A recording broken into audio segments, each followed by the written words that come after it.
Hello and welcome to the ItalianCookingClass.com. My name is Giuseppe, as some of you may already know. What we're doing today is we're going to do a nice Italian pizza base. Now, Italian pizza bases are really thin and they're not thick. A focaccia is different to a pizza base, and some people make thick pizza bases similar to a focaccia. My mother does that, makes a wonderful thing, but I like them thin. Thin and crispy actually is what I like with my pizza bases, and the reason for that is because they hold their shape when you go to eat them, firstly, and secondly, you don't need a lot of topping to actually get a lot of flavour, and you can actually taste the individual flavours when there's not too much topping and the base is quite thin and crispy. And secondly, they're far more healthy because there's not so much calories that you're actually consuming, and you can connect to them a lot better too because they're more enjoyable. You know, you can have a lot more with a nice glass of wine or a beer, whatever you like. The thing is too that when they're thinner, again, you can actually taste more of the topping with, like a cracker, you know, instead of a lot of bread with some topping, and that's what ultimately is when you get pizza that's actually risen. But hey, you know, everybody's totally correct in what they like, so if you like a thick pizza base, please, by all means, and you let it rise, by all means do that, because that is perfectly okay. But I'm going to show you a thin one. You can use, you can do this by hand. All you've got to do is make a mound of flour in the middle of the bench and put all the ingredients inside of it.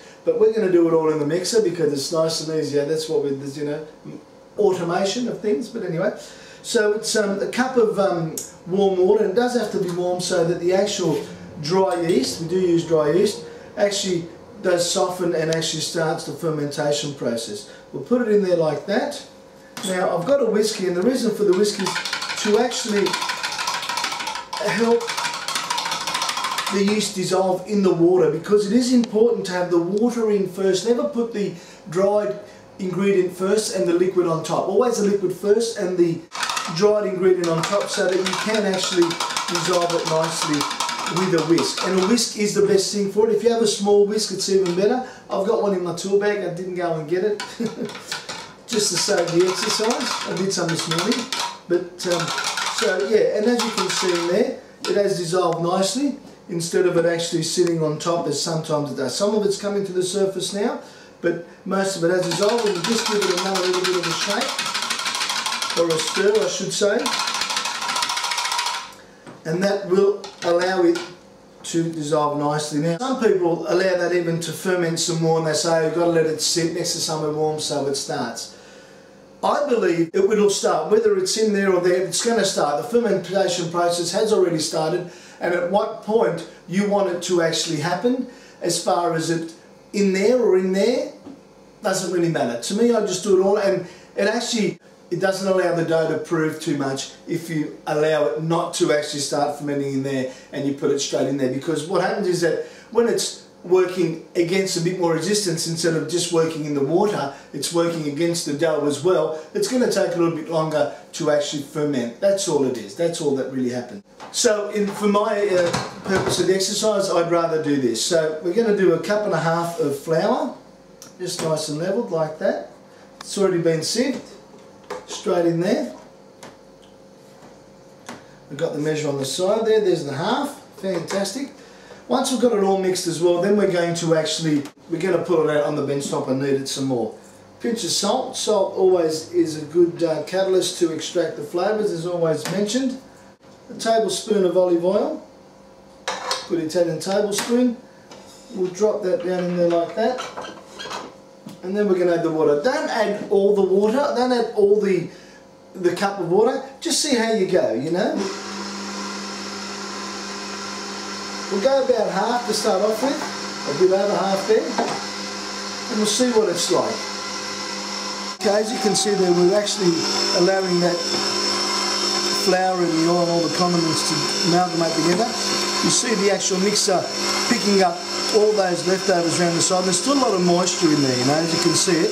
It's quite nice, and you do want to have a nice soft dough when you're making pizza. I like it to be nice and soft, more so than too dry. And that looks like it's pretty good to me. That's got a lot of moisture in that there. We'll just let that mix up. See how it's picking up around the edges, all the dry stuff that was there before? Look how wet it is. It's actually starting to stick to the bottom of that now.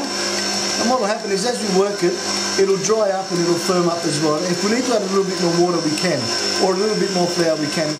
It's important to always add less because you can always add more, then take it out. So it's easy to add a little bit less and then add more to it as we're going along of each thing. Otherwise the whole recipe changes. Okay, we're going to pull it out now and we'll start kneading it on the bench. Now we're going to knead it out on the bench here. I just put a little bit of flour on the bench just so that it doesn't stick. So it's quite sticky, so that's all good. We're going to put some flour, and that flour will be all picked up in the actual dough as we're kneading it. Just put a little bit through my fingers just to keep the whole thing a little bit easier and nicer and less sticky. So it is a quite soft dough. Some people would say, well, that's really soft, but that's how I like it, and it does come out to be a beautiful, beautiful mix. And what happens is too that it actually is a lot easier to roll out when we're actually rolling it out for the bases. Very similar, nice to make a nice bread mix out of this as well. Just change a little bit of the flour components, the quantities, but that'll work nicely. So we'll just roll that a little bit more, and it's good to roll it for about 10 minutes. Really breaking it and getting those glutens to mash together nicely, and the idea of that is just so it just becomes a little bit firmer, the dough itself, when it bakes. So just pull it apart, and no right and wrong, you just, and this is all about connecting with the food, ladies and gentlemen. It's just connection, you've got to get in there. No gloves. You ever see any real restaurant places and real reality TV cook shows that they have gloves on? No, because they can't connect with the food. So you just roll the corners back in on itself and pushing them through. That way it's all binding all the fibres of the flour and all the gluten more together. Bang, it's made a bit of a mess. A little bit more flour there as well. It's always good on steel or stone because it's nice temperature and not as porous as timber. Well, certainly steel isn't as porous as anything really. It's the least porous of all, but certainly stone is quite porous, but nothing like timber. And timber, too much bacteria grows in it if not cleaned properly. Okay, so we've kneaded about 10 minutes now, and what we'll do is we'll just let it sit in some Glad wrap for about 5-10 minutes max. Some will let it sit in a bowl and cover it with Glad wrap so it actually proves and rises, but like I said, I don't want it to rise too much at all. It'll rise in the oven after it's been rolled and it's been sitting in the oven, because it's got to cook for about 10-15 minutes anyway. So that in itself, because it's so thin, you'll get slight aeration inside the thing, so it'll be nice and crispy and not dense, and it'll cook through. And also when it's thin, it cooks through a lot better. You know, sometimes you get the topping, again with too much topping, it doesn't allow the top of the pizza cook, so it's got to be the right amount of topping with the right thickness of the base, and everything will just cook through nicely. So as you can see there, just a beautiful soft dough, and it's really smooth, and it's just lovely and soft. So we'll just wrap that for about 5 to 10 minutes, and I'll get this organised, and we'll get the other utensils ready to roll it out. We've actually let that sit for a bit, and it's actually started to rise a small amount, which is fine. It's funny, see, it's sticky, but it's all as one, you know, and that's because it's really beautiful, and really the yeast is really, you know, working and taking effect. So I'll put a little bit of flour there. This is actually enough for 2 pizzas, the recipe there itself, so that's how thin it is. That's how thin I like the pizzas themselves.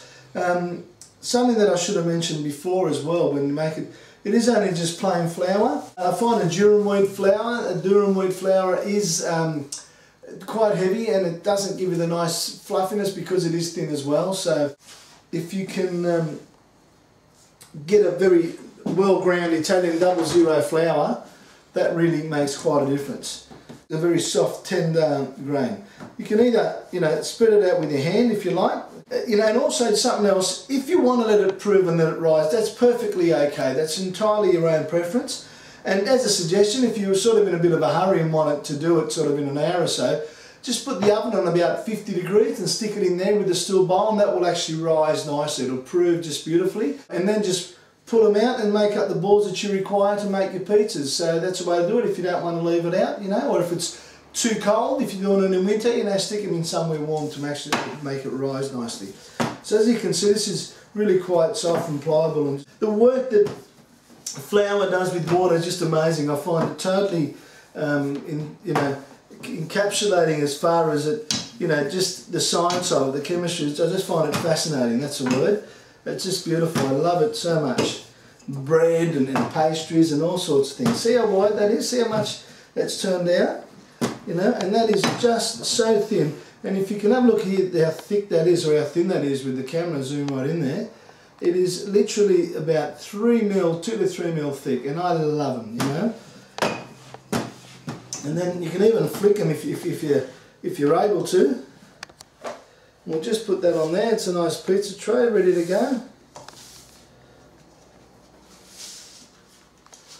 Like that. We'll just spread that out nice, and you could even use your hands like I said if you wanted to. There you go, beautiful. Bring it up if you like.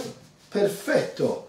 That is a pizza base ready to go in the oven. Well, obviously first you can top it with some tomato. Always have tomato on the base of a pizza. Well, not always, but if you like, you can have it in pizza in bianco with some nice onions or roasted potatoes or something. But this is the base of a pizza.